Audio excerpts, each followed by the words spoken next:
We initially have not spoken by our own choice, and later it was forbidden.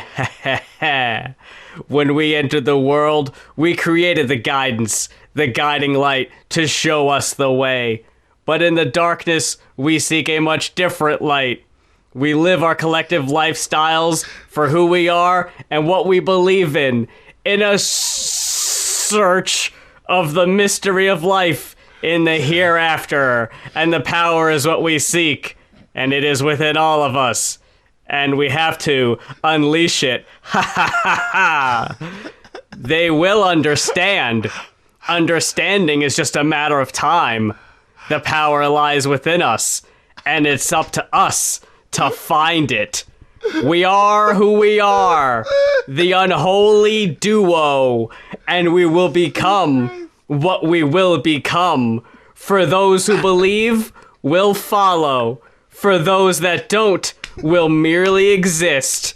So I suggest that you beware, take care, because the freaks come out at night. Ha ha ha ha ha. It's going off with Rap Critic and Muse. That wrestling talking cadence where it's just like, it really feels like it's leading to something, and it's just like, nope. But it's just like a waterfall of word sound. And it's just like, where are you going? Like, I can't tell if this is like a Southern Baptist preacher or like a villain in a sci-fi movie or like It was a trio of vampires. Oh, okay, so I was close. You were close. So in that way, it doubles as a wrestling reference because the Mountain Goats album, and it's also coincides with Halloween in a way. So dual purpose. There we go. Yeah, we got a couple. We got a couple of spookifying albums for you today, that's for sure. Oh boy, yeah, we've got some very opposite ends of the spectrum this week. Yeah, one album is on beat and Oh, that is definitely one aspect to highlight, sure. But let's not get too much away. But before we get into either of those, I gotta let the fine folks know that if there is an album that you would like to hear us review on a future episode, you just have to head on over to our Ko-fi, that is ko-fi.com/goinoff. And for those who have been sticking around with us for a while, yes, the Black November deal will be returning starting November 1st. So if y'all have been waiting and you want to request an album at a reduced price, make sure you're following both RC and myself on Twitter for details to find out what that reduced price is going to be. And you can get those requests in again starting November 1st. That is ko-fi.com/goinoff, ko-fi.com/goinoff, GOINOFF. And it is Riffcoms on Twitter for myself.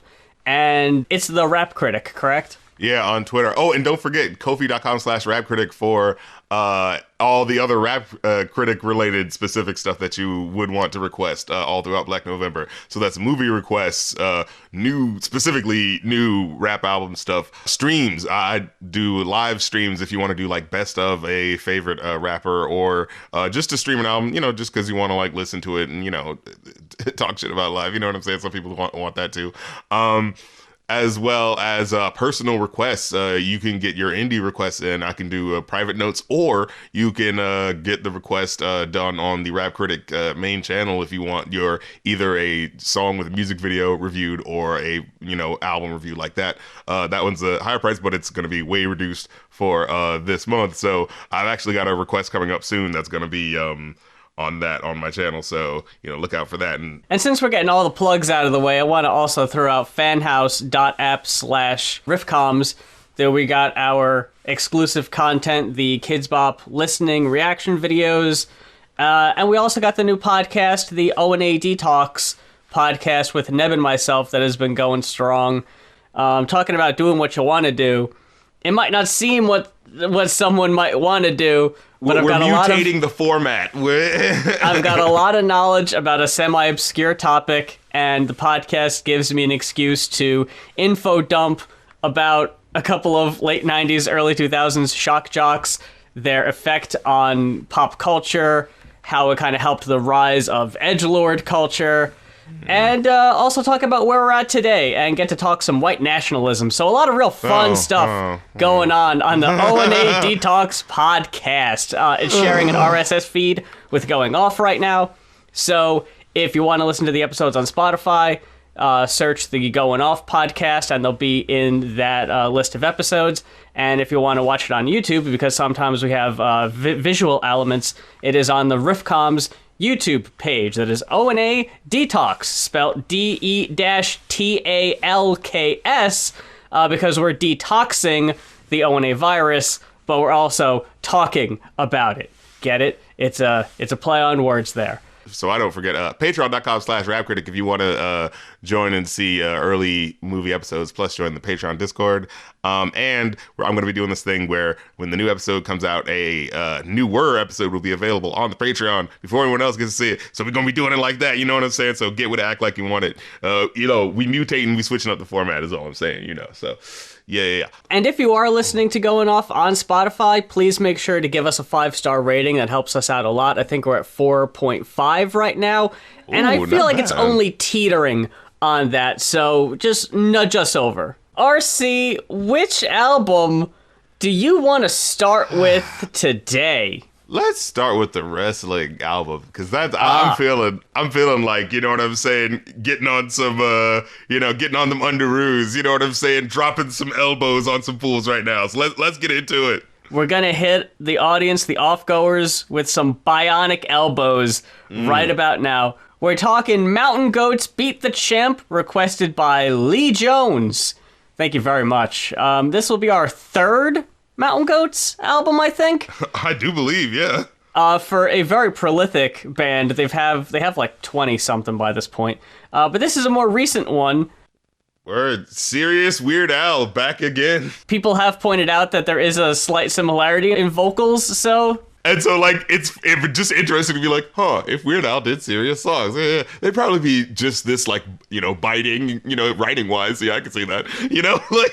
A lot of Weird Al's funny songs can be dark. Yes, very much so. Talk about some really twisted shit. So, yeah, it's not too far removed. He is a comedy guy who I feel often, because, well, that's a comedy guy. People don't take, like... the artistry serious of what he does, but like I think we talked about this before, where it's like, yeah, he writes parodies, like there's a reason why he is the parody guy, not just because he got there first, but also because he's genuinely like really good at emulating the original song in ways that, oh my god, when the internet crowd, in the right around the 2009, right when you started seeing all those all of those fucking bad parodies and shit, where you just like you can really see the disparity when Weird Al's parody album came out, and it was just like, yeah, anyways. Yeah, we gotta wipe that slate clean. Yeah, but let's enough about Weird Al. This is what we do. We go off on this podcast. Weird Al has become He's the 2022 Childish Gambino at this point, where we can't go an episode without talking about him. Hey, what about that Weird Al movie? Is that good? The UHF movie? No, the one with Daniel Radcliffe. Oh, I haven't seen it yet. It's like a Roku exclusive. So, well, actually, I have Roku now. I could watch that. I completely forgot about that. Ladies and gentlemen, for the Black November, if you want to request a very special for the podcast, maybe we make it a double price thing. You know what I'm saying, for the movie. As far as this goes, I wanted to lead with a take I heard during the Needle Drop Anthony Fantano review of this album, because it was a critique he had in that if you listen to Mountain Goats long enough, the albums kind of become formulaic and they all kind of sound the same. Luckily, I've not really listened to too many Mountain Goats albums, or at least when I do, they're pretty few and far between. It's really just when they get requested for the show, honestly. So I've had a lot of breathing room, a lot of downtime in between. So I didn't really have that effect on me. And I've mentioned on the show before that if a song sounds good, it sounds good. I don't care if it sounds like 20 other songs the band put out. If it sounds good and hits me right, then that's all you need. And a lot of the songs on here, and honestly, just about everything we've heard from the Mountain Goats is always lyrically very interesting and captivating. So even if the music sounds the same, the lyrics are always going to be there and interesting to keep it fresh. And this album here, I have to guess, was requested specifically with myself in mind. So a lot of the songs on here are either about very specific people, or they do this really interesting thing of taking an aspect of wrestling that is very specific and using it as a metaphor for something in life that anyone could honestly relate to. So it all kind of puts it into perspective. I really enjoyed this album overall. I don't think there were any songs I thought were duds per se. If I were to, because I mean, I feel like we're mostly going to be talking very positively about this album. I feel like, yeah. So let's get the songs that I didn't like as much out of the way. It was just like one or two. Foreign Object. Yeah, that was one of the weaker ones. I'll agree. That was the closest it felt like to a Weird Al song, like for real. Like where it was just like, I'm gonna jab you in the eye with a foreign object. Like it's just like there's something about the wording that's just like it's specific but not specific enough. Like, you know, because yeah. I'm gonna stick you in the eye with, like, if you say, oh, any foreign object, like I'm just gonna grab for anything, you know what I mean? But like I'm gonna stick you in the eye with a foreign object, but like not a specific one, but it's something that's going to be stabby, but it's not a knife because you don't say it's a knife, so it's like, you know. Yeah, like it could be a fork, it could be just like a weird spike. I've seen wrestlers just use weird spike objects. Could be a piece of plastic that's particularly sharp. I mean, yeah. And the thing about it is, I'm like, now wait a minute. I'm looking at this, I'm like, oh, hold on now. This is wrestling. Hey, I gotta call a flag on the play. What's going on? So we get the referee, and is this a reference to a specific instance or something? It could very well easily be an instance where the referee's back is turned. The referees get easily distracted, RC. So, you know, sometimes they'll be tending to someone on the outside, and has a perfect opportunity to dig into your tights or take it out of your wrist tape, and then just jab the guy in the eye when he turns around. I'm just saying, like, okay, hitting him with a chair, I'm used to that. A sharp object that's going to get forked into someone's eye, like, I'm not used to seeing that on wrestling. I've never seen anyone get stabbed in the eye specifically. I will admit. Jesus Christ! Not a lot of one-eyed wrestlers out there. I've seen people stab each other in the forehead and stuff like that. No. So maybe, you know, that could be a very specific thing. One line I did like that I highlighted was, one of these days my legs will both snap like twigs. If you can't beat them, make them bleed like pigs. It's like, you know what?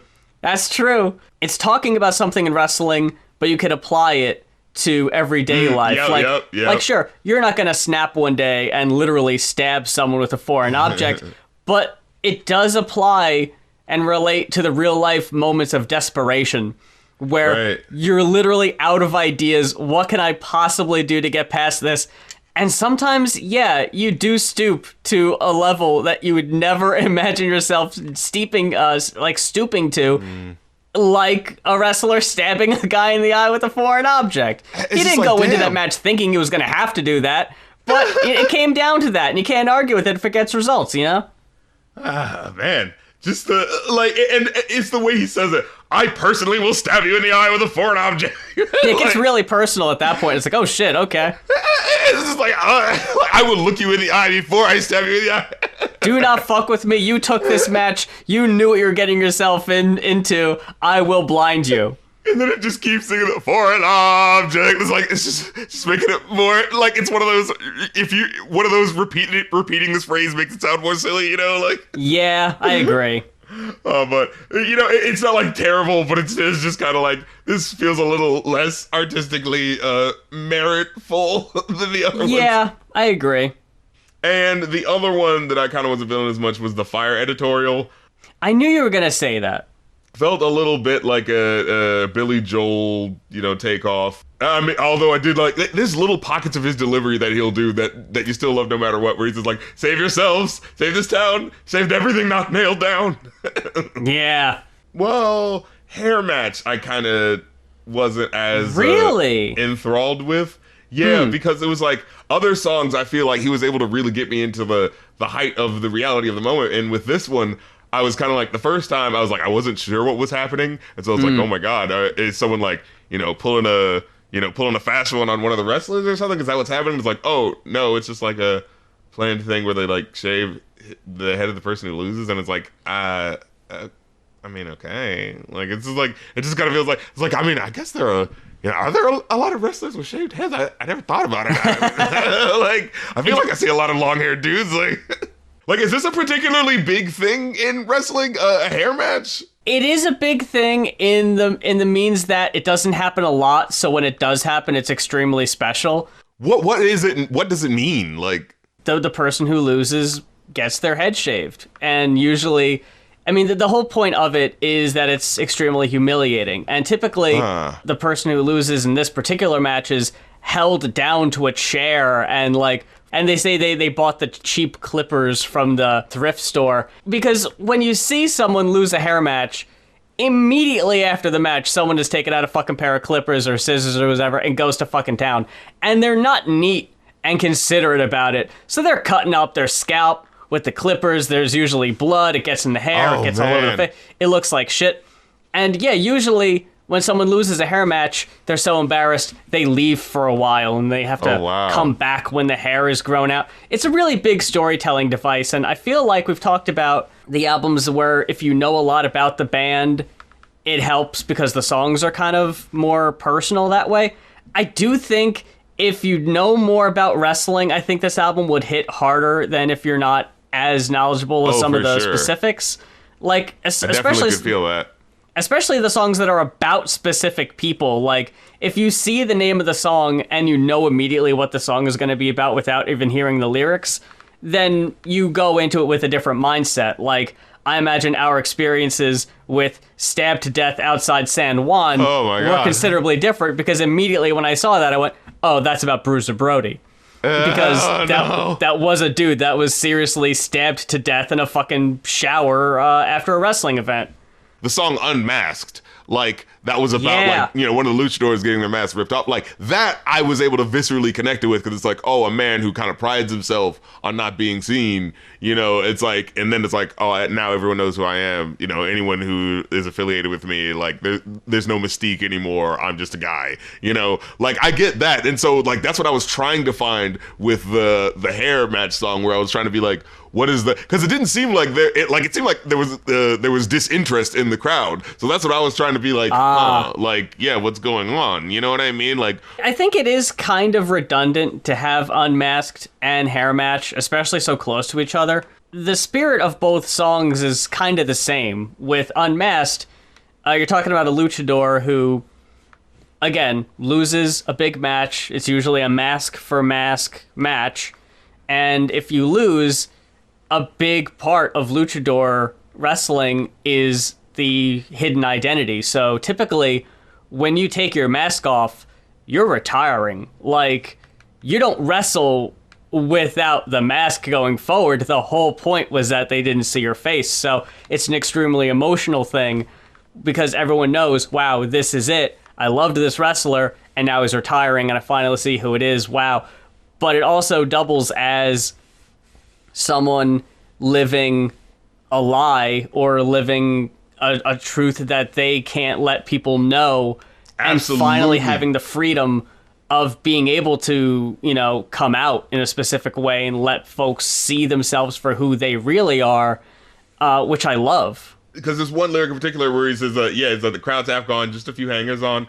Come to see me finally tear through the stitching at last, and you don't care. You look almost relieved down there, like you're free, like you can breathe now. Like, and it was just like, it was like bringing me into a moment where I'd never it like making you, sympathize or just like understand someone's emotional moment of like, Yeah. I never thought about a wrestler being unmasked and what that feels like for them. And like, not a sort of like shame, but like, oh, you might assume shame, but maybe there's a sense of like, okay, this is done now. I don't have to break my back anymore. I'm getting kind of up there. You know what I mean? Like, I finally get to relax and not the kill myself complexity every of week. emotion. Yeah. Yeah.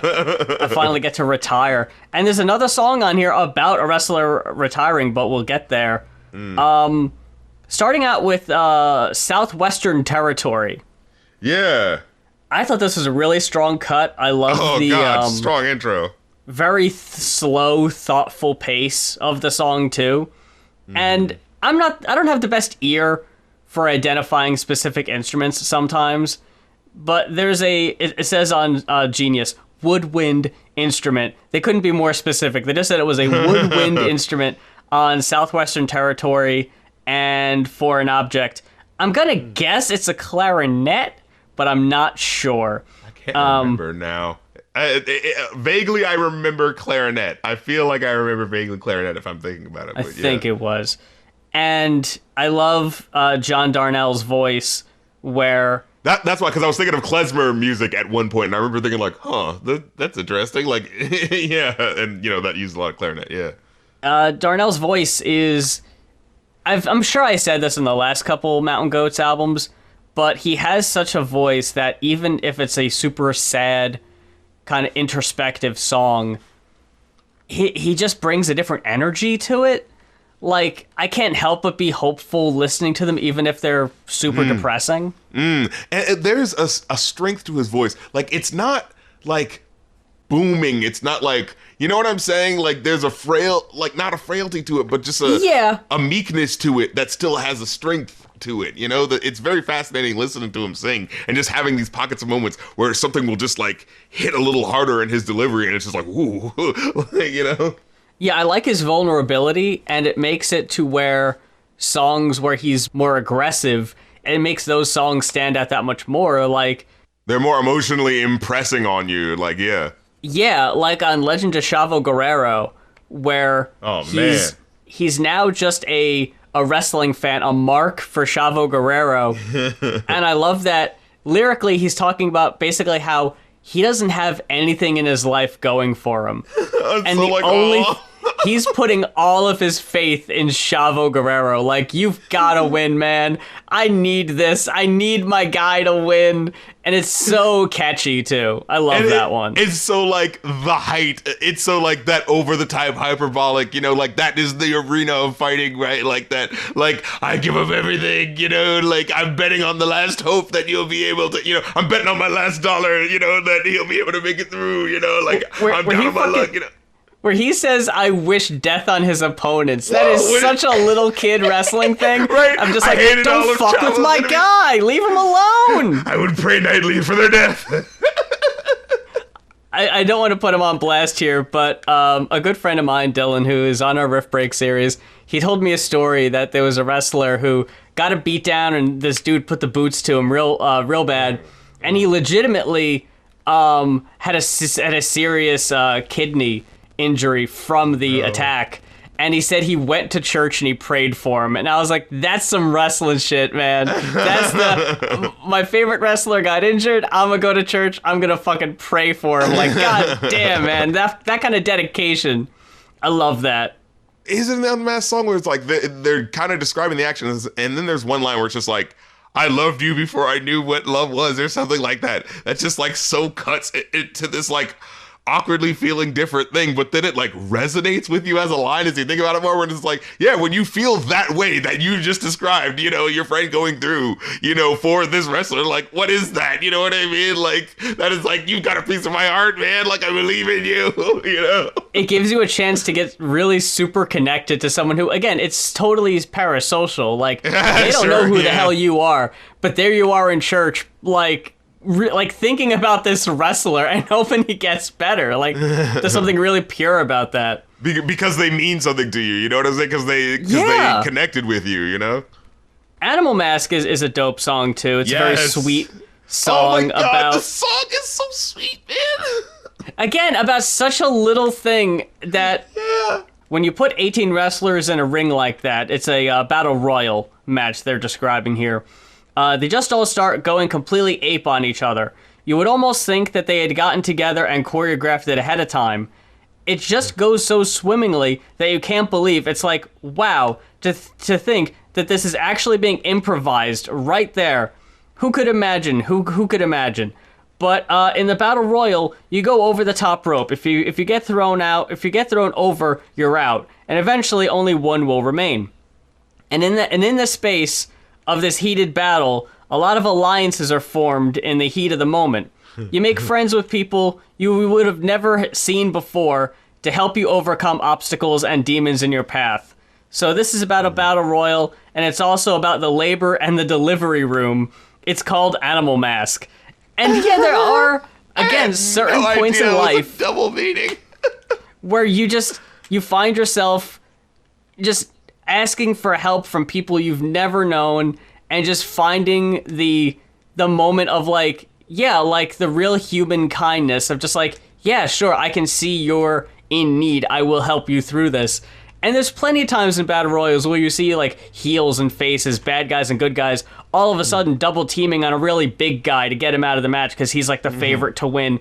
And you never see them help each other before. But there's a moment where you see them and you're like, whoa. And afterwards they kind of look at each other like, hey, yeah, thanks. But you can tell they're not cool. They were cool for that 1 minute, but then they're going to beat each other up in like another minute. They'll turn on each other just like that. I love that. The song was also dedicated to like his kid, right? Something to that effect. I'm guessing that's what it says there, talking about the labor and the delivery room. He really does just slide that in there at the end. Yeah, and it's so sweet, like just that hook that some things you will remember, some things stay sweet forever. It's just so like, like that's so heart-wrenching. It's like, it's one of those like, I don't even know if I can listen to the song that much because it's so like, this is gonna make me cry. Yeah. Choked Out is another one of the more aggressive ones. Very fast-paced, borderline punk song. From what I can tell, just about getting choked out. Like, very literal meaning there, I think. There's one line where he says, like, if they all want to die dead broke, that's fine, that's fine. Everybody's got their limits. Nobody's found mine. Like, as he turns to the camera, like, yo, that was such a line. I love the pacing in Mountain Goats songs where there will be just like an unanswered question and then there's a pause and then there's the answer and it's like, ooh, it almost always takes you a little bit by surprise, like, ooh, shit. Yeah. And then the part of like, because this is what I was talking about, like it just puts you in the moment where it feels like you're looking out of the eyes of the wrestler. He's like, crowd screaming like hounds at the height of the chase. All the colors of the rainbow flood my face. I lift right off into space. I can see the future. It's a real dark place. It's just like, oh my God. Damn. Like, it's such an intense, like, whoa. Like, I felt like I was put into the VR headset moment, you know? Yeah. Like, oh shit, I'm jumping off the top room. Or you are being choked out and the borders, the dark borders are closing in as your life is fading. Like, oh shit, I'm going out. Then you got heel turn 2, the mental process of someone contemplating a heel turn, which for the uninitiated is when a good guy suddenly snaps and turns bad and usually turns on his allies or something.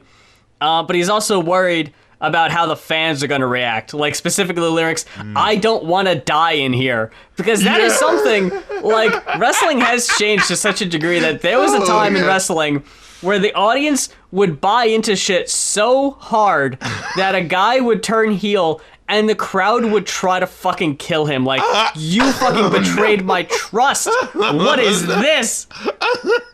Like, I mean, this is a way more tame example, but just go back to 96 when Hogan turned heel and how much garbage got thrown into that ring because this guy's been all America, say your prayers, eat your vitamins for like decades, and now he's doing this, and people just cannot fucking believe it. They're besides themselves, and they're just pelting him with garbage and drinks. Oh, it's great. Imagine with foreign objects, you know. Yeah. I've fucking seen wrestlers. Incredible.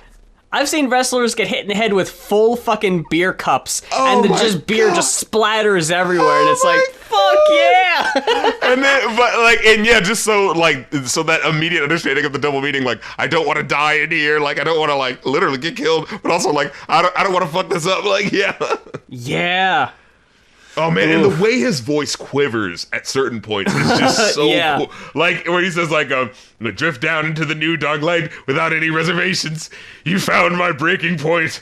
Congratulations. Yeah. And right after choked out, too. It's like, damn.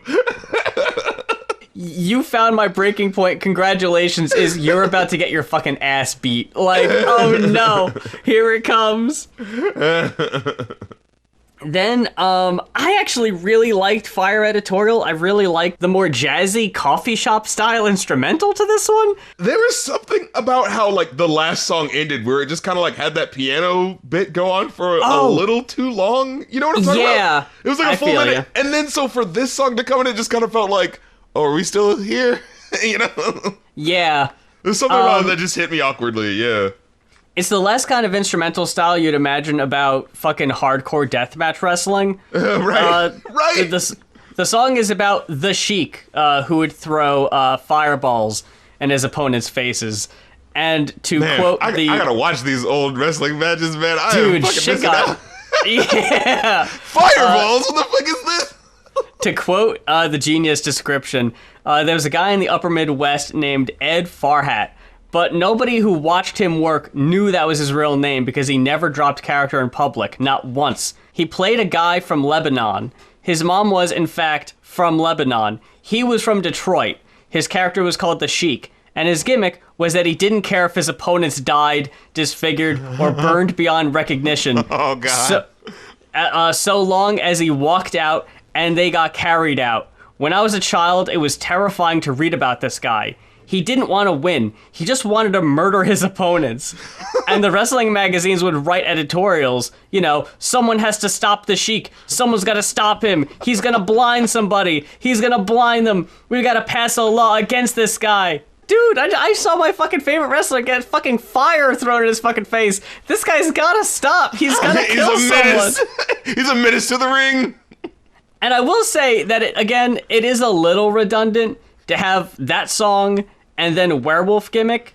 Yeah. But I really liked Werewolf Gimmick. It's another song about no one in particular, but it's just about a guy that goes too far. Like, this guy who he doesn't know when he gets in the ring if he's going to tear you limb from limb or not. And he goes in the locker room and they're like, dude, you gotta stop. And he's like, no, fuck you. I'm going to go out there and I'm going to do what I want to do. Blood pooling on the canvas as the atmosphere gets hushed. Bring your heroes to the wolf's den. Watch them all get crushed. Oof. Get told to maybe dial it backstage later on. Like, yo. Consider it. Consider maybe dialing it back a little bit. Just the way he said that line is just like, oh shit. But fucking stabbed to death outside San Juan. Oh, this one is so fucking intense. You feel the concrete of this. The lyrics moment. are basically just like spoken very coldly, not even sung, and just the way like the cymbals and strings would like add to a heightened anxiety. That and violin line that kind of like falls down. It's like it's so fucking epic. There would just be a sudden instrumental break right before the part in the song where Brody gets murdered. And then the fucking harp strings on the outro is so haunting. Like, oh, God. Like, this is was having, like, a text painting moment. Like, the falling violin line, like, sounds like the fucking knife coming down or some shit, Yeah! Like, it's insane. That shit sucks, man. And then, he has that lyric, when the blade hits the bone, everybody hears it sing. Shower room full of people, no one hears a goddamn thing. It's like, fuck. Luna Vachon and her house burning down in 2005, like, shortly before she passes away, too. It's fucking tragic. But yeah, it had really groovy bass lines between the very solemn verses, which was really cool. Yeah, and the way, like, he, says the line, like, oh God, watching it go up out on the front lawn.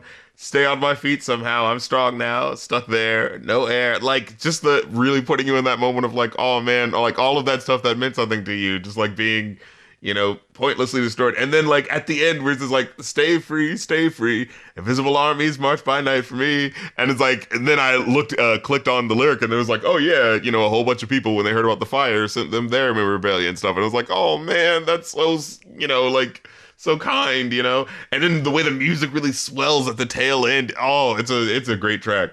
Luna was amazing. I suggest anyone look up videos of Luna Vachon on YouTube. She's one of those over-the-top, larger-than-life personalities that I think anyone who, even if they don't like wrestling, will be fascinated with this shrieking lunatic of a woman. She was she was always dialed to 11, just always in your face.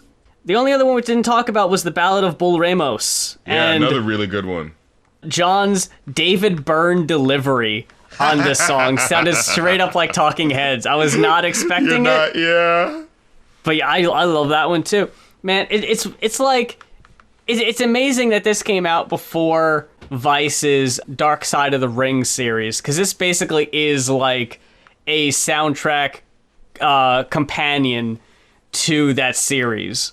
Yeah, the way it's really delving into these different people's lives and like possibly being more of a biography than a lot of biographies you see, Oh yeah, and I mean, I never hear accuracy-wise anyway. No, and especially with Bull Ramos, I've never heard of him, and he's like a local, like, territory villain who never really got like nationwide exposure. So we're dealing with some minor characters, even, which is like, I know tons of people have heard the tragic story of Bruiser Brody, but nobody knows who the fuck Bull Ramos is. But it's cool that now there's a song about him, and it's dope. It's a great song. Oh yeah, and I just love the way it ends, where it's just like, never die, stand with a bullwhip in my hand, and rise, surrounded by friends. Like, I love the way his voice can be used to, like, give you really dark moments, and also really sweet moments. Like, because when you hear it, it is such a, like, oh, yeah, I want to die surrounded by friends. I think I'd win if I did that. Like, yeah. Yeah, and it was one of those stories of a dude who was able to retire, open a business, and then, things went down health-wise, but yeah, at the end, he was surrounded by friends, and you can't ask for much better than that. But yeah, man, I love this album. Overall, I walked away with a 4.5. I give it straight up 5 out of 5. I was transported to a fucking world. Even with the weaker cuts. Even with the weaker cuts, because the good ones so outweigh them so much, where it's just like, I don't know, it doesn't even matter. Yeah, I'm gonna go with a 5 too. Fuck it. It feels really silly not to. And we got Jake H, thank you very much for your request. Thank you, Jake. As we sit here with our birthday present. Thanks, Jake. Our birthday sweaters, rocket to Nebula by Killah Priest. With this awkward ass looking fucking cover on it. Oh my god. What the fuck happened? Ladies and gentlemen, you're gonna be able to see this when we put the podcast up. I don't have much of a choice but to put it in the thumbnail. What? And this keeps happening. These really awkward album covers that we have no choice. We're not even making a joke on it. We're just presenting it. We're just presenting these awkward ass weirdo album covers. Album covers from Wu-Tang affiliates. I personally think you're overselling it, because the album cover is the least weird thing about this. We were going to make it a point. We weren't going to talk about the whole Kanye thing. Yeah, we were like, oh, you know what? First of all, let's just say it. He's a very mentally unwell man who is being allowed to just spew the garbage because, I am going to benefit from putting the camera on his face, so let's keep doing it, guys. Let's keep doing it. He is unwell, and I think he's being exploited, but I'm also of the belief that I don't think that excuses the horrible anti-Semitic things he's been saying. I don't think... Absolutely not. He needs to be held accountable for this. Like a person who has, like, mania that he clearly has still has Yeah. a thought process that he is pulling from that is still very much like rooted in anti-Semitism and all of this fucking bullshit. I have not been paying attention to Killah Priest, and I'm gonna guess not a lot of people have. But we were requested to talk about a Killah Priest album from 2020 or 2021. I'm not 2021 sure, actually. I saw, yeah. Oh boy. Yep, it's even something feels creepy about it being even closer to the present when this came out. So, I just gotta walk you through my experience here. I started out with The Wonderful You, and my very first note was, well, shit, okay, that was a lot of stuff. That was my thinking. A lot of words coming at me faster than the beat. What's happening? I continued, atmospheric instrumental with Holy Choir as Priest spends the first half talking about memories and local landmarks, and the second half is more of a spiritual expression, appreciating the little things. No idea what it's actually about, but dude was flowing. So, I thought, as a first track, it was okay. It was once I realized that this was what the whole album was gonna be like, was when, yeah, I started to lose faith. It just feels like the raps are just like on a table that's just like tilted and it's just slowly sliding off of the music. Because when we get to projects, we get this very creepy sample, or they get like these background singers wailing, and it's like cutting off and repeating, and it's like, whoa, okay, this is a fucking vibe. And the song ends up dealing with the projects and health issues that plague the black community. But I quoted this because I think this was where I first started to go, The line, too much processed beef. Is it artificial sweet? We hypertension. The sickness. We need to fix it. Water to flush our system. Keep us from the morgue and out of their prison. Stay off the hog and the chitlins. Hot fries. Popeyes. Where they getting all these chickens? Yeah. I was still sitting there. Another track with no beat or drop. Priest just sort of talking, but I like the vibe. I'm still trying to hang on. But you're having things that make you go, Things that make me go, So, the guy behind the booth starts turning up the speed of the mechanical bull, right? I'm, for my life, trying to hold on. We get to 100 mummies. So, I didn't realize that mummies is a thing that Killah Priest just kind of talks about sometimes. This is just a thing he does. So this is starting to feel like Killah Priest recorded verses, died, and producers scrambled to put his words of unfinished songs to an instrumental on a deadline. Yo, can I tell you something? This, like, straight up and down, like, I was listening to this, and, like, the very first thing, what was the first note or whatever? It's like, it sounds like they, like, it sounds like they originally had a whole bunch of, it was gonna be the sellout Killah Priest album, and he was just like, well, I'm gonna, like, do my lyrical shit, but I'm gonna do it over, like, these, like, really, like, now beats, and then he was just like, no, fuck that, because what's his name just came out, Jay Electronica, or whatever the fuck his name is. Oh, boy. That album came out, so it's like, well, no, let's go real, we're gonna do fucking movie soundtracks or classical music or whatever the fuck, just get something else and just put it behind my beat, and then, like, now this is, like, respectable rap music now. Yeah, it doesn't matter if it's not actually fitting the fucking, like, texture or time or fucking measures of the goddamn beat. No, it's just supposed to sound really respectful, that it's just like, oh, doesn't it sound so epic? Like, and you can hear it too, because there's so many like, it's not like it's just poetry and he's just speaking. You can very clearly tell there's edits that if you heard it over, like, what the original beat was, it would flow better. So as you're listening to it, you keep hearing these, like, yo, I'm about to do this, and, like, things will just, like, jarringly come in, so it's just like, what the fuck? What's happening right now? And his voice also sounds like he just got shook awake on all of these tracks. Like, it sounds like there's still, like, fucking crust in his eye and fucking a little bit of gunk in his throat. Like, what the fuck are these tracks? I'm glad I wrote and kept track of this, because I still wrote for track 3, still like the overall feel of it, but a beat would be nice. We didn't get drops, we didn't really get proper beats for most of these songs. They're just, like, kind of mellow, atmospheric instrumentals. Muzak in the background. Like I said, soundtrack music. Not like, too far off, yeah. Yeah, and now in 100 Romance, I did like how it started, like the words that he was saying, where he's like, quiet, I'm in mood music. I can take a rainbow, make a Rubik's Cube, stare at it hard, heavy mental, squeeze it till it falls from my palm as Skittles, reach behind your ear and pull a nickel. Like, you know, I like that. Like, or you know, wipe every tear with the tissue, open it, there appears a crystal. Here is a souvenir to make a wish to. Alchemist jewels appear, take a fistful. Like, that's a really cool, just like, imagery, you know? There were a lot of moments on here that I was more taken with how things were written than what he was actually saying. Like, I don't know what the fuck that shit means, but like, it's written in a way that's unique, and I was like, huh, all right. Like, I would not listen to this every day, but I was like, okay, this is decent enough. But like, I would rather this have been just spoken word album than half of these fucking, I guess what you would call beats that they put under here.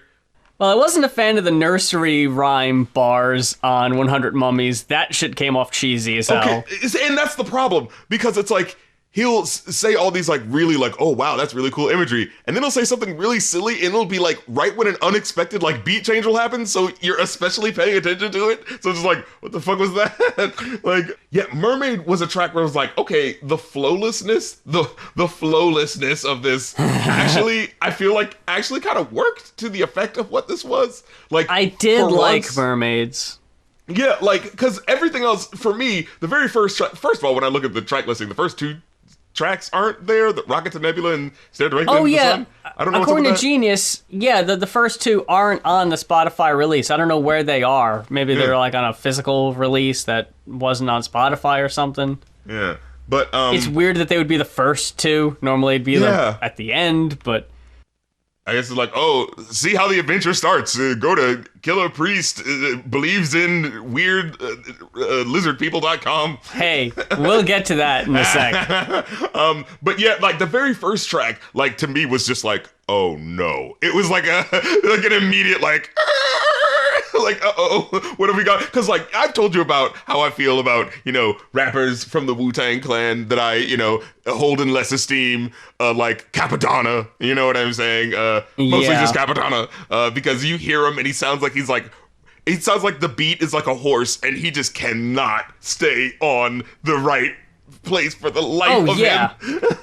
And it's like, hear it, like, but Killah Priest, I remember listening to Killah Priest verses back in the day, like, and he was always a spotlight. Like, he was always like, oh wow, like, he's like the, you know, more cerebral jizza, you know, like, that sort of thing. Like, oh, it's kind of cool. Like, here's this other guy that you might be able to listen to. And then I remember, like, years and years and years ago, like wanting to give a chance, because I remember it was like Bible was the last song on Jizz's first album, right? And I remember like, oh wow, he's really cerebral, like lyricist. Let me see if there's more stuff of his. And I remember like, you know, checking out one or two songs and being like, it's just kind of just there, like whatever, you know. But yeah, and so like listening to this, like, you know, it's even worse than those one or two songs that I remember. Because like, damn, at least he was rapping on beat on those fucking songs. Like, what the fuck happened?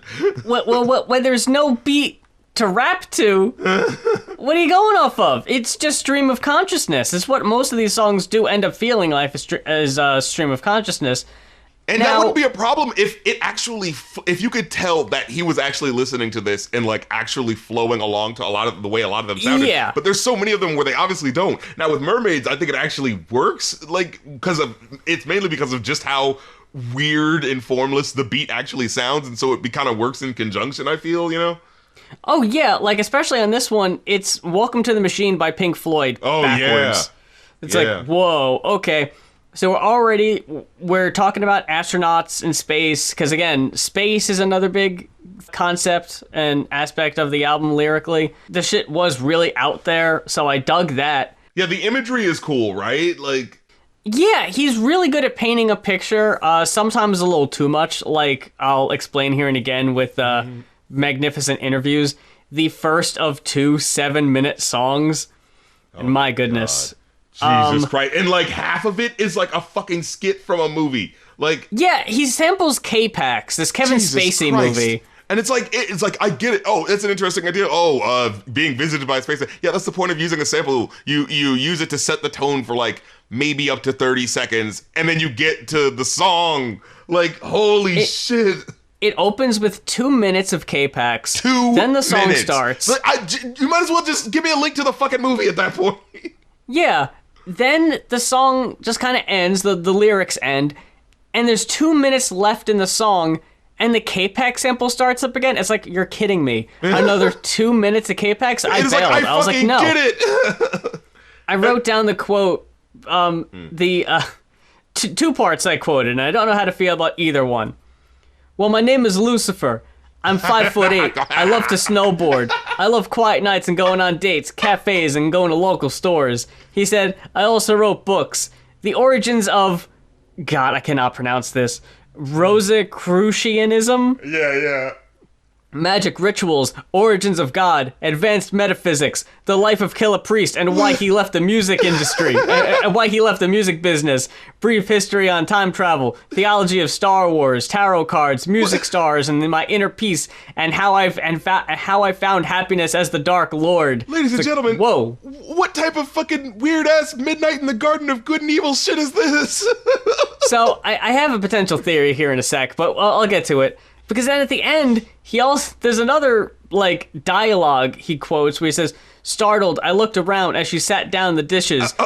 She said, you ordered a lot. At this point, it's because he was sitting at a table with, like 4 different people, and they all vanished. So, like, they all ordered food, but then they all vanished, so it just looked like Killah Priest ordered all this food on his own. She said, you ordered a lot, but it looks delicious. I looked at her suspicious. She said, what? I said, nothing, and started to smile, and asked, what time do you finish? She said, I'm off in a minute. Then we talked with no limits. Then we walked off the premise into the deep thought and dimensions. I was like, whoa.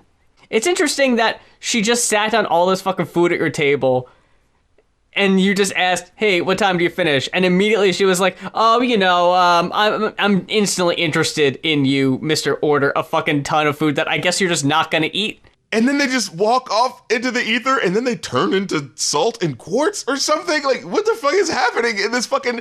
It's like an Unshan Andalou of a song over here. You know, the music is just like building and being really weird, and it's like, I accept the journey like Paul on his way to Damascus. And then it's like, it just cuts awkwardly, and you hear, or like Jesus to Mount Olive, and then you just hear, they both rode in on asses. And so it's just like, you just kind of chuckle, because it's just like this really awkward, they both rode on asses. It's like, oh God. Magnificent Interview is the last song I was remotely interested in, because from here, we get into Memoirs.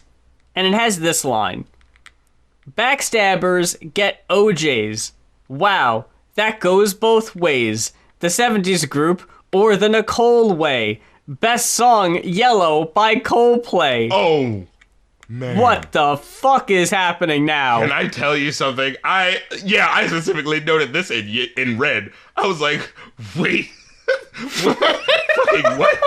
Hold the phone. All this fucking hyper-lyrical, spiritual god, the metaphysical, spiritual individual in your swimming pool. I'm fucking cannabis and his metamucil on your fusel on a koosel doosel and a boosel. Like rhinoplasty and a fucking another long word, like, and then the best song is Yellow by Coldplay, you guys. Like, what? Huh? What? Huh? Then we get another 7-minute song in secret anticipation. Anticipation of this album to fucking end. It was at this point I wrote down, okay, man, you're losing me. I'm literally falling asleep. I was starting to conk out at this. I was getting really bored. It was at this moment I went to YouTube. And I preemptively pulled up to try to see... You were bored. I was. I tried to see if Needle Drop did a review of this album. And he did not. But while I was on YouTube and I typed in Needle Drop Killah Priest, I scrolled down maybe 3 videos. And I see a music video and I was like, "Oh shit, I wonder if he has any music videos from the songs on this album. I bet they look really cool and interesting." I mean, how could they not, right? So I go to his YouTube and I'm scrolling through his videos. And I come across an episode of his podcast featuring David Ick. Oh, Ick indeed. For those of y'all who don't know who David Ick is... Like fucking record scratch, ladies and gentlemen. He's a conspiracy theorist, to put it extremely lightly.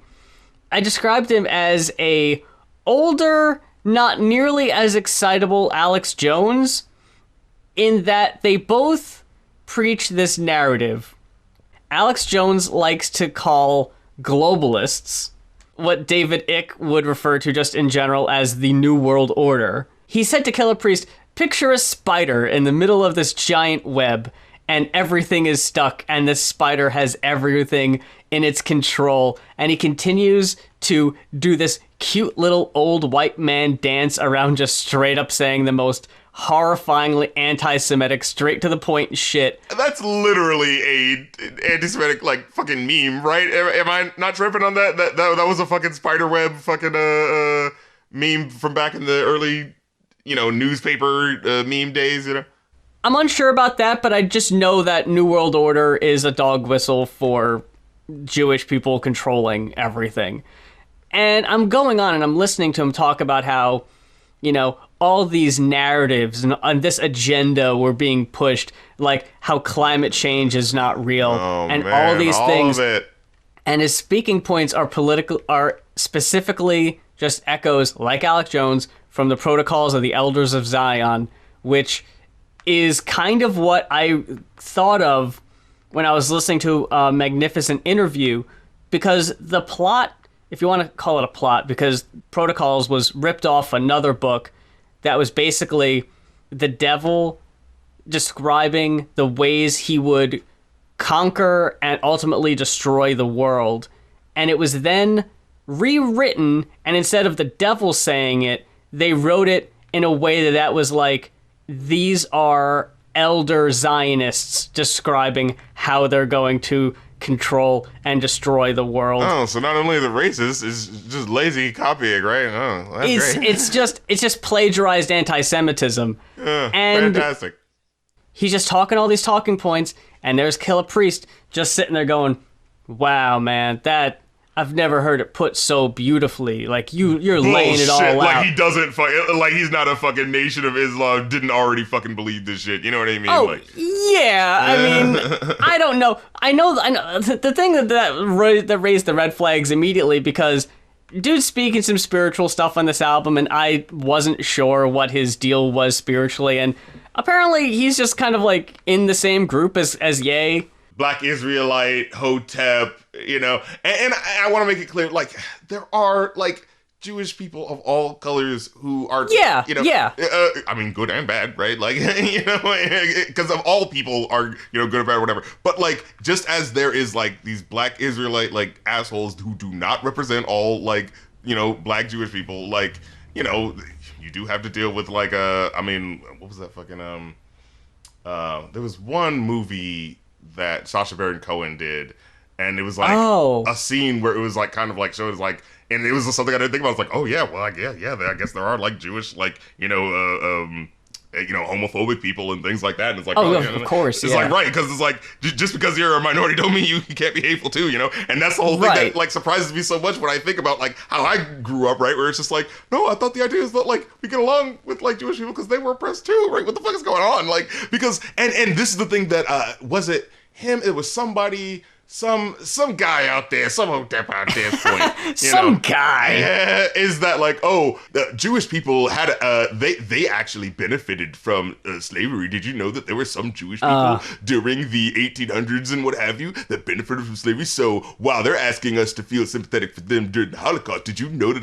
And then it's like my brain that already understands like the full scope of history is just like immediately going like, but weren't there also Jewish people that were helping people? Like abolitionists and that cited their faith as the reason why they were abolitionists? Weren't there also people in the 60s that were rabbis marching right along with Irish and Protestant priests in the 60s with Martin Luther King? So I'm like, well, so what the fuck are you talking? It sounds to me like just people in general can be assholes. Like, you know what I mean? Like, but that's the type of shit that that people like that are Hoteps like pull from and expect people to be surprised. Oh my God, there were people that happened to be Jewish that because they wanted to go along and, be in cool with the white, supremacist thing and not get targeted themselves were fine with other people being oppressed. Shock and awe, like, Yeah, like I'm sitting there and it was surreal because like I've mentioned on the show before, I've been listening to a lot of Knowledge Fight. They were the ultimate inspiration and influence for O&A Detox. So they just talk about Alex Jones all the time.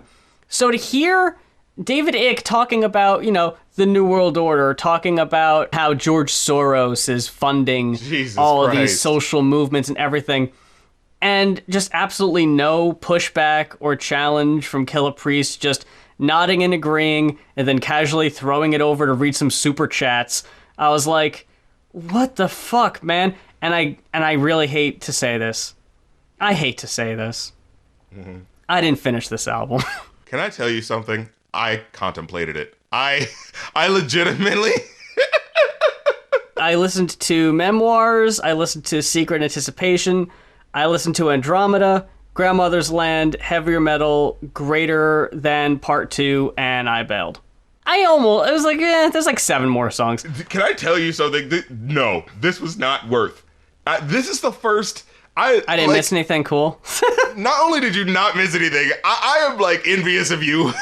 Like, because I'm usually like, hey, come on, guys, like, let's finish that, unless it's like egregiously bad, And I was just thinking, like, as I was going through it the second time, like, I like to listen to it the first time and then go through it the second time, and it's just like, I was getting that Urban Dance Squad feeling, like that just emptiness feeling of you're just like absorbing word salad, and it's just like, all of this is just falling off because it's not attached to a beat, and so it's like, it's fucking challenging you to fucking give a shit about what he's saying, because so much of these words, it's just a fucking hurricane of just words happening. It's like, it's one of those things where it's like, it gets to a point where it's like, I don't care how incredibly worded and how lyrical and incredible it is.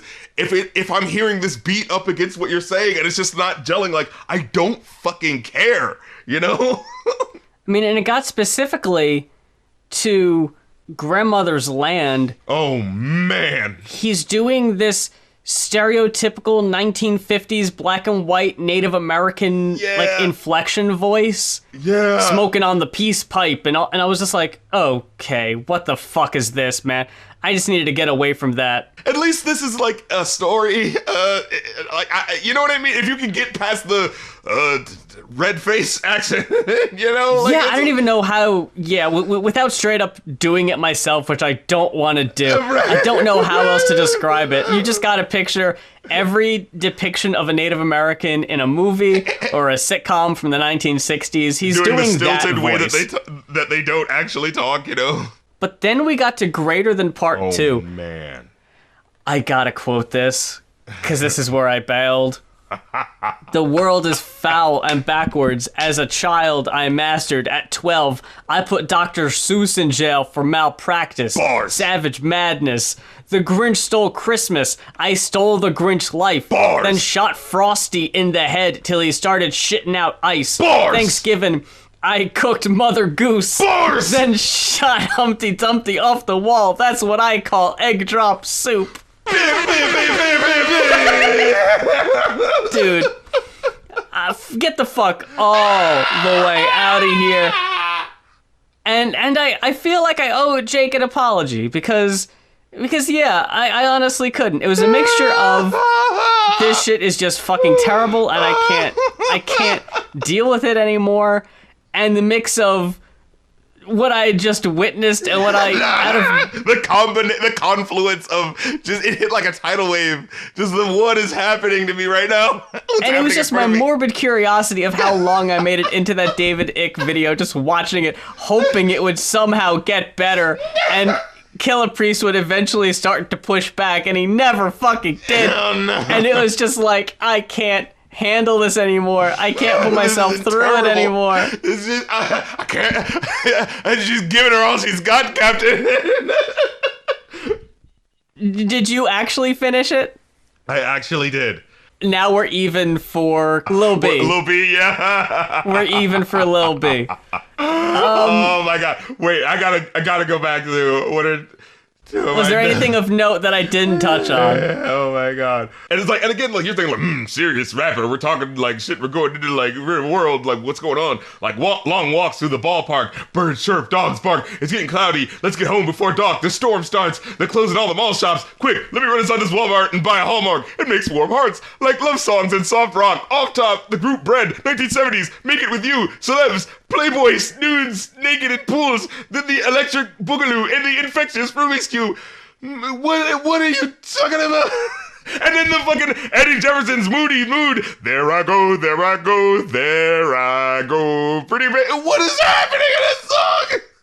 I don't know. Like I wish I knew. It sounds like a man's brain slowly sliding out of his head, and his thoughts are just like, coming at you in this way that doesn't make any sense. You know what I mean? Like, I did like the little space things, like the one song that did sample the One Small Step for Man, and right, all that kind of stuff. It was very atmospheric. Like, if this was an instrumental album that just kind of like had that atmosphere and that kind of stuff going on, I probably would fuck with it, because you wouldn't have rap awkwardly on top of it, not just fitting, some just words just clashing with falling everything over the beat. Like, it feels like he's actually about to like fall. Like he's just like saying, no, someone help me!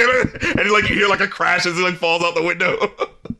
It feels inconsiderate. It feels like someone actually did take the time to produce these songs, not knowing what Killah Priest was gonna do with it, for ultimately Killah Priest to just say, fuck it, I'm just gonna go stream of consciousness over it anyway, and not even try to fit any sort of beat or flow or anything.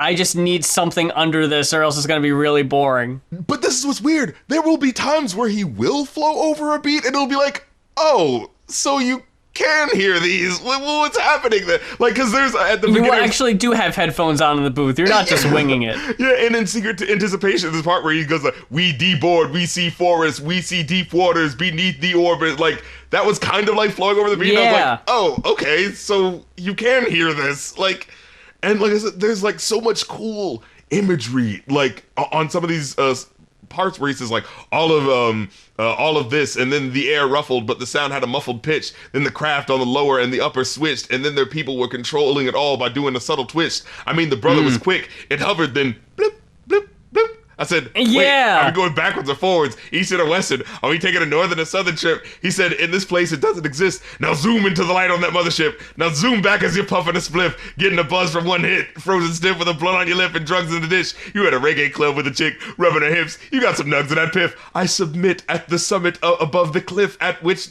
cometh and which goeth. No man knoweth the day nor the hour. Purple orbs empower me as I absorb the flower. And I was just like, wait, is this just really super epic imagery just to say like, yo, this epic god just decided to give you some super dank weed? Like, what the fuck? Yeah, like, I can totally cool. I can totally see how people would fuck with this, but I really do think the lack of a beat turns off probably most people. It destroys it. Like, I'm sitting here, it's frustrating. You know what's more frustrating than just bad music? Like, music that almost like has something going. You know what I mean? We're like, yo, if someone just like listened to this beat a couple more times and then actually like flowed over it in a way that actually feels like they're like riding the fucking, bumps and like valleys of the, production. You know what I mean? Like, cause it's just so like, it's like, cause as I'm listening, it's like, even this song that I'm like actually actively trying to hear what I'm saying, like, I feel like I'm beating against the tides of the fact that it's not fitting with the music. You know what I mean? Like, yeah, it hurt. It is a chore to listen to. Music should not be a chore to listen to. Bob Ross almost started sounding like he was on beat, but then he fell off again. I thought there was some good imagery at one point, but like, yeah. Then Grandmother's Land, like I said, just fucking offbeat, and then like the voice. And the thing about it is, the story wasn't that bad when I was like listening to it and trying to figure out what was happening, where I was like, oh, it's like, one person saying, oh, what's the emergency? Chief said, Tall Bear needs your care. They all looked confused. They all asked who. Chief said, ask him yourself. They looked around the room and said, Chief, who are you talking to? The chief said, Tall Bear. He's sitting right there. They said, what? There's no one else except you and us. The chief's eyes stunned with terror and fear. His face just flared. And meanwhile, like, he had just been having a conversation with him saying that, like, the other guy had seen someone that wasn't actually there anymore. And so the idea is that, like, oh, wait, is it happening to me too? It's like, and so like hours later, the children walk in the teepee from behind their backs, then look around the circle, then ask, what are you all staring at? The spider lady turned and said, the chief is very sick and hallucinating. The children said, what chief? From outside, you all sound like you were talking to the ancient. And it's just like, whoa, what's happening? So we got 2 songs of people talking to people who end up disappearing? Yeah, and that's the other thing, is like, you already kind of did this, but like, this at least is done better, but I just wish it wasn't done so awkwardly like this. Again, do you get what I'm trying to say? It's like, these are almost a good idea, but it's just like two measures off, and like 2 like intention points off, you know, like, oh, and then, yeah, greater than, I completely understand dipping out on that one, because this one, guys, try to listen to this one. You can't, like, it's unlistenable. The beat with that ridiculous first part where you're hearing the children say, hey, yeah, and you hear someone in the background, hey, yeah, and it was like, hearing all of these children singing, like, it's worse than just like a, you know, orchestra going, because that's like, oh, you know, you can kind of like try to, you know, you're not really listening to like people's voices, like, but with this one, it's just like people chanting and saying things, and so you're hearing that next to him talking, and you're just like, I can't tell, like, my brain is doing the SpongeBob beat where my eyes are going 2 different places. And then, like I said, the fucking lyrics that he says, so it's like, you can't even go like, oh, you know, he's just being too complex for you. He's getting on his cannabis. He's getting on his rhinoplasty rhymes, motherfucker, you know. But he's just like, talking about, I put Dr. Seuss in jail for malpractice, and the Grinch stole Christmas, but I stole the Grinch's life, and Frosty gets shot in the head, he's shitting out ice with the Contact High, another one of these, like, super lyrical, respectable rapper, ooh, listen to what he's saying, and then the music abruptly cuts when he said, you know that George Carlin bit where he said, like, oh man, it always seems like, you know, it's like every time you're at a party, there's always that one moment where everyone shuts up at the same time, and you just happen to say something really embarrassing. Well, what I'm gonna do, I'm gonna have my testicles laminated. This, like, it feels like the music will just, like, stop at an awkward time whenever he's saying something really weird. Like, it's like, the music is going on, ooh, amorphous blob of bullshit, ooh, and it's like, and then all of a sudden it was like, alkaline mirrors, the purest, the realest. When I was young, I wanted to give Cinderella my genitalia. Interstellar ancestor, fortune teller. Like, no, you can't fucking walk past. Wait. I wanted to give Cinderella my genitalia. You're wanking off to not even, like, one of the more hot Disney princesses, like, you know? What I was gonna say was, he's at a party, the music stops, and he proceeds to say the most embarrassing shit for 1 hour and 7 minutes. Then they just slowly turn the music back up after these ramblings are done. That's what this whole party is. Like, they recorded him as a party, they were playing some music. Oh no, dude, we're just playing some, you know, we're just having a conversation. No, keep going, Killah Priest, keep going. You know? And then Andrea Davis, like, the flow or the beat was kind of nice, and then, like, you know, we was like, oh, summer breeze, bumblebees, lumber trees, free range, hedgehog, dead logs, wet frog, sweat lodge, like, it was actually, like, giving you imagery while still being, like, really multisyllabic, and, like, oh, that was really cool. But then it was like, I thought it was about a woman, or, like, his daughter or something, but then it just fell out into just talking about weird shit, like, oh, grab my pen with exotic touch, erotica, I love honey and oatmeal with lots of nuts, salad and garlic crush, like, man, what are you talking about? And the Digital Ghost, man, off the rip, just a bluster of words with no flow, and I just don't care. Like, I just started listening, I was just like, like, it was just an oppressive, just, it's like you're in school. Like, this album is like a nightmare dream, where I'm like in school, and I'm supposed to be taking down notes, but I'm not sure what he's actually saying, and I'm just like, okay, I guess, okay, what, okay, you know? The last track, it's just a minute of really nice, pleasant music, and some guy just waking up and rambling and ambling about his day as he's waking up. He's like, I gotta walk over here, I gotta go over here and do it. And it's like, it's like really nice sounding music. It's just like, and it's like him rambling over, like, it just makes it ironic. Like, you know, it's like they're trying to do so, like, is this supposed to be funny? Like, I don't get the, you know what I mean? Is this leading somewhere? So it's just like, oh, really nice, pleasant music. And he's like, and then, like, he gets to a point where he's like, and I'm thinking, like, oh, maybe it's supposed to be some song that's supposed to be, you know, telling us about, you know, people every day waking up, and then it just kind of eventually devolves into him just, like, taking a piss and farting right before the verse starts. So you're just like, bro, are you really gonna start the verse like this? Like, oh, so it's like, Jesus Christ. this beat's fucking going on, and they're trying to make it sound like it's like hip hop or whatever the fuck, and then it's like, yeah, and it's like, okay, I'll tolerate this just to get to the verse, and then fucking Sanford and Son flushing noise, and then is this bizarre? Yeah, right. And then it gets to the verse, it's like, I'm writing in my room, and it's like, no, you can't fucking. You can't be like, super deep, contemplative thought. I just heard a man fart, man. Like, no. Like, come on. The disrespect for me, the listener. Yeah, and then, oh my God, this was the part. The suspicion that I had that these were not on beat and that these were not actually, like, you know, being edited with any sense of, like, professionalism was fucking confirmed in the arrival home. And after a fucking minute into this fucking track, you hear him start rapping, and there's one part where he goes like, I'm writing in my room, and then you hear like this really awkward cut that clearly sounds like something was awkward and off, and like, and it kind of reflects in the beat too, but like clearly in a way that's not like together, and so it's like, I'm writing in my room, there's an awkward cut, that's circular, that's the McCurve, and I'm like, what the fuck? My hairline shaped like the letter V. I'm writing in my room, that's circular, that's the Merkaba. Did you guys even fucking listen to this before you released it? Like, god damn it. I'm fucking done.